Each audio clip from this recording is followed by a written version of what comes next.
Mga kapuso, mga persons deprived of liberty sa Iloilo City District Jail Male Dormitory, yara na sa masobra 1,400 apisar nga 140 lang ang kapasidad sa jail facility. Si John Sala nakatutok. Mas halog pa kuno ang malasardinas nga plastada sa lata kung ikumpara sa matudtod nga sitwasyon sa sulod sang BJMP Iloilo City District Jail Male Dormitory sa Ungkaharo. Sa datos sang jail management, 140 lang ang kapasidad sa among jail facility. Apang yara na sa masobra 1,400 ang mga persons deprived of liberty o kon PDL sa sulod sa among pasilidad. Sino kay alias Maria nagakabalakan na kuno gani ini sa ikayong lawas sa iyang bana nga PDL bangod sa hindi na maagwantahan nga sitwasyon. Gutok sila ko nung balisakon, tamaan kainit. Dami lang ko nung kung gabi ko nung gutok-gutok na sila ko nung magsulod na sila bala. Aminado naman ang jail warden sang ICDJMD nga tuman na kagutok sa sulod sang pasilidad.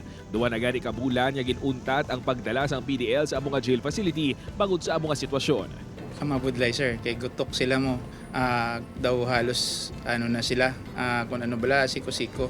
Mainit, na siya. Kay ang aton nga jail facility na besides ang isa ka ospital, no, so mataas na siya nga building. So hindi siya masyadong well ventilated. So muna siya ang gusto namon tani nga masolusyonan. At least magaganhagan ang ilang pamatyagan sa aton da nga mga PDL subong. Bangod sini nagpahanumdum naman si Beltran sa mga pamilya sang PDL nga sarang sila maka-request nga mahali ng ilang mga himata nga PDL sa BJMP facility sa nangaputotan, ilabi na ang mga nagapuyo malapit sa among banwa. Pwede ka request ang aton nga mga PDL through sa ilang mga lawyers na makamanifest sila sa court. Then pag i-approve sang aton nga court, mapagwa na sila sang order of transfer. Tapos amo na sila dayon aktuhan namon sang BJMP.